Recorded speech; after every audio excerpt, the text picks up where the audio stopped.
Πώς του το συνέβη?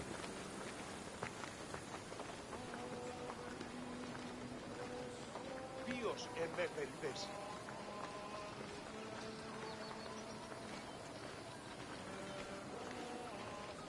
Άδικον εστί.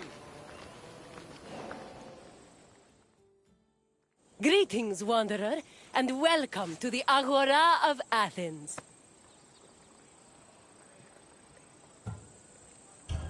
I love this Agora.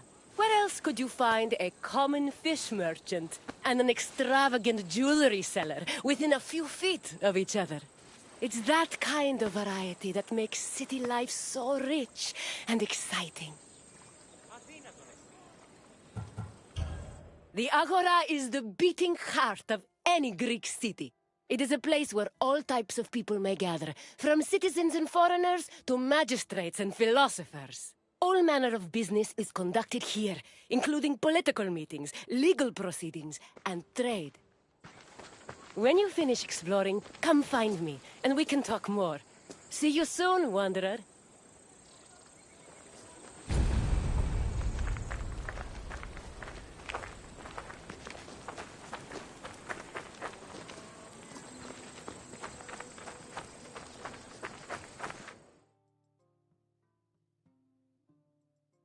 The Agora was the civic center of Athens, but it wasn't only frequented by politicians and city officials. The area housed a market where people could purchase food and other goods from merchants. By philosophers, who used the public space to establish schools and pass on their teachings to students. Religion had its place as well.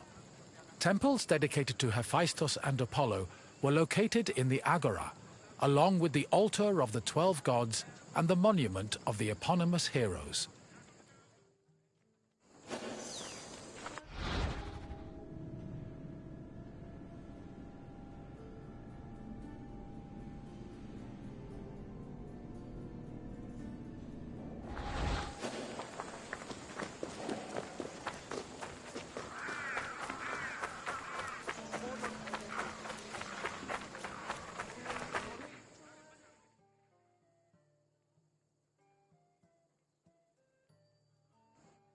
The painted Stoa, or Stoa Poikile, derived its name from the panel paintings on its wall. The paintings were created in the 5th century BCE by famous artists like Polygnotos and depicted Greek military victories like the Battle of Marathon. The Stoa served as a public meeting place for citizens, but it was especially popular with philosophers who used the space to pass on their teachings. In 301 BCE, the philosopher Zeno of Kition chose the Stoa Poikile as the location for his school of philosophy, the appropriately dubbed Stoicism.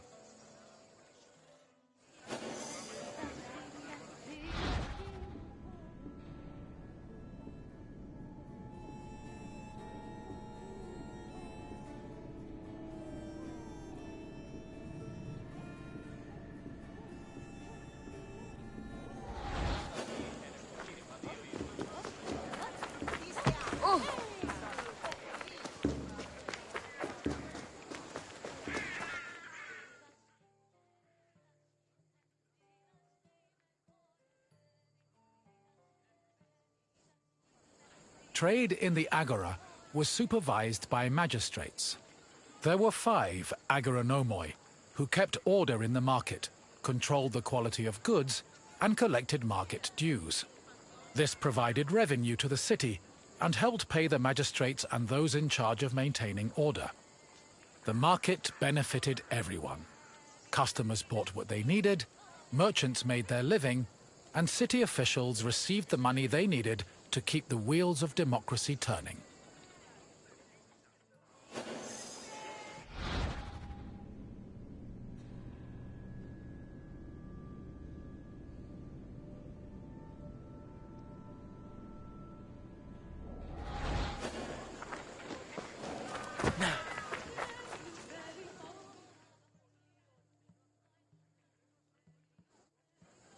The original temple of Apollo Patroos was built around 535 BCE by Pisistratos, but was destroyed by the Persians during their invasion a few decades later. It long remained in ruins, except for the altar, which was left standing as a reminder of the Persian sacrilege. Eventually, a new temple was built in the 4th century BCE. Inside was a statue made by Euphranor, the same artist who painted in the Stoa of Zeus. The temple held special significance in Athens, as it was connected to the origin of the city's people. The name Patroos, meaning fatherly, referenced the belief that Apollo was the father of Aeon, founder of the Ionian Greeks, from whom all Athenians are descended.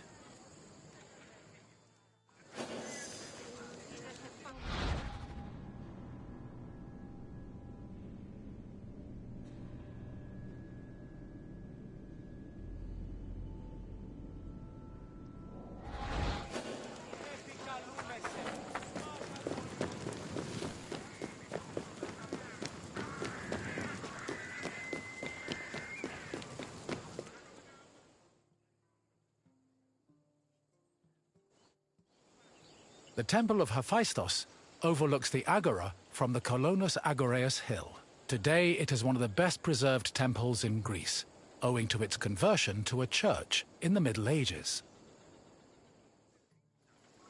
But while this transformation preserved the structure, it also damaged the surrounding sculptures.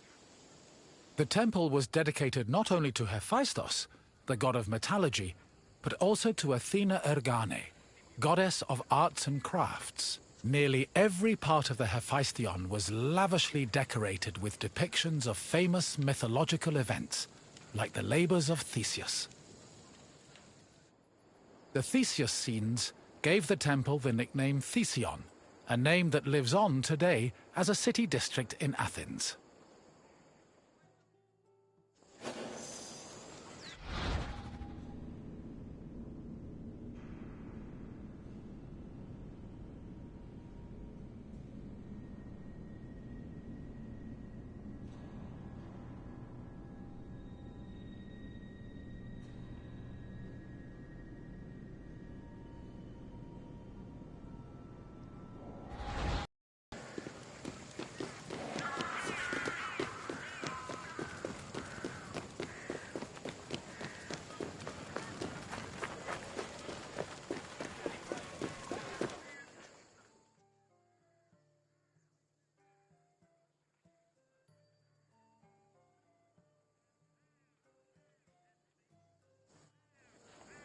The Boulaterion was another building in the Agora that contributed to the democratic process. It housed the Athenian Council of Citizens, the Boulé. This council of 500 was composed of 50 members from each Greek tribe, all of whom served a one-year term. They were chosen by lot from among citizens over 30. Every month, one group of 50 was chosen to lead the Boulé's executive committee, the Prytaneis. The Prytaneis met every day of the month and called meetings of the full council in the Boulaterion, where they spent their time discussing bills.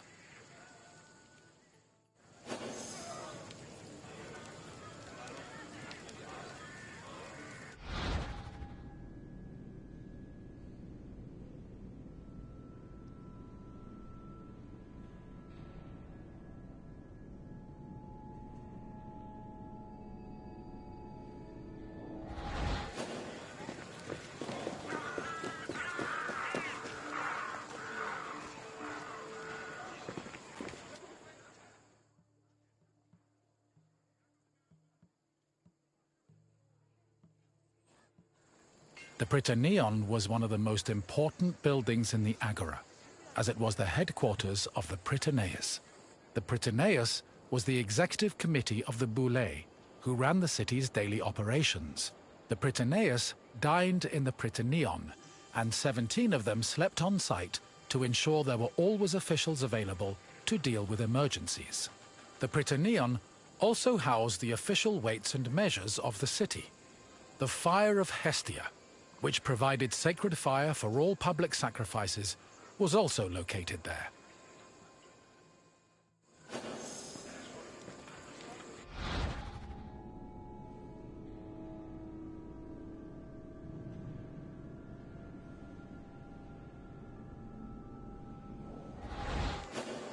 τη χώρα.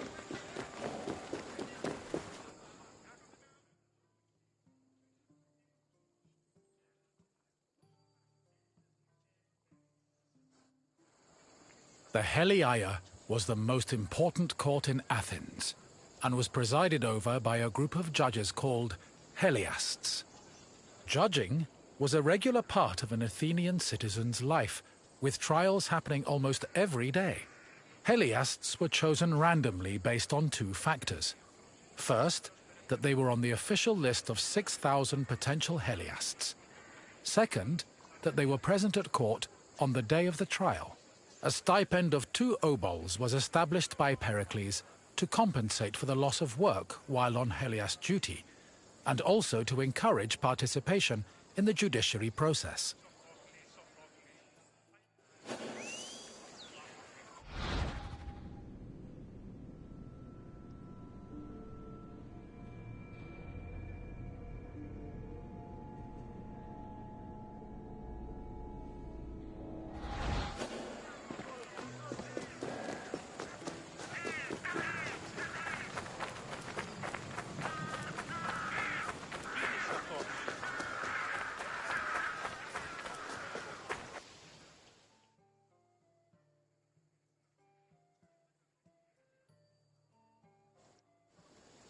In the Agora, an Athenian could buy and sell many different products.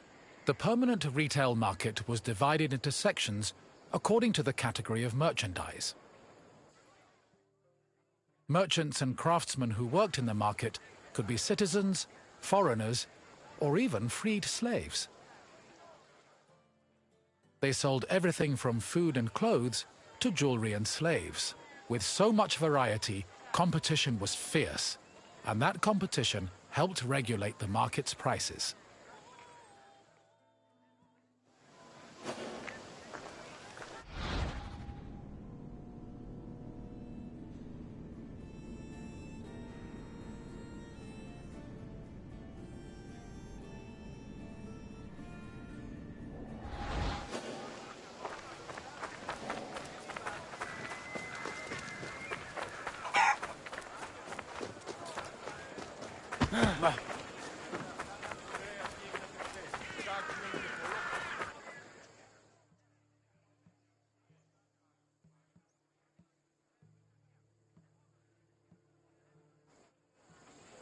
The Heliaia wasn't the only court in Athens. This other court was located next to the South Stoa. Historians believe it to be a court based on the discovery of a nearby box containing 7 bronze ballots.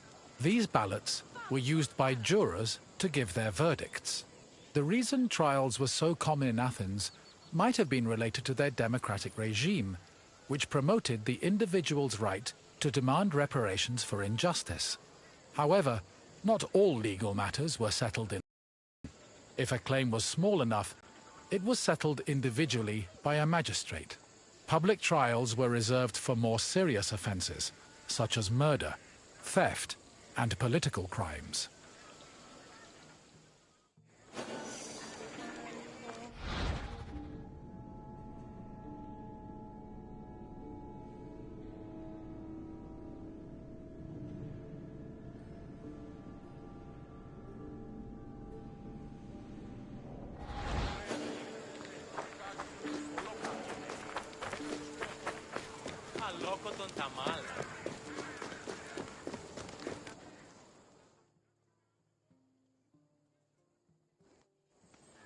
The mint was where the city made its coinage. It is believed that Athens' mint was in the city's agora, as modern excavations have turned up small disc-shaped pieces of metal used to make coins. Much of the silver required for minting coinage came from the Lavrion silver mines. Athens was so dependent on the mines that when they lost them during the Peloponnesian War, the city was forced to melt down a gold statue of Athena to mint gold coins and avert a monetary crisis.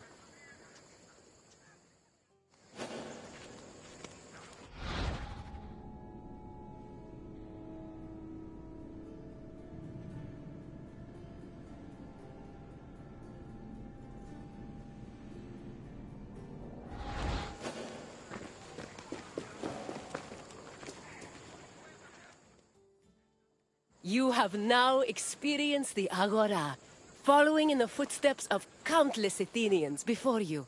I hope the trip has impressed upon you how important this place was to trade, politics, and law. If you have any questions, don't hesitate to ask.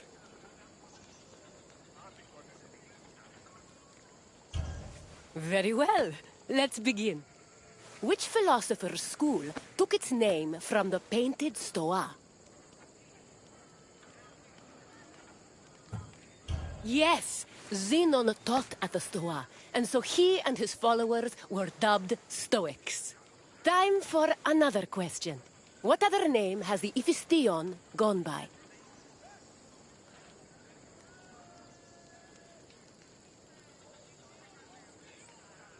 Correct. The name was inspired by the scenes showing the hero Theseus, which decorate the temple. Only one question left. When Athens lost the Lavrion silver mines during the Peloponnesian War, which statue did they melt down to mint new coins?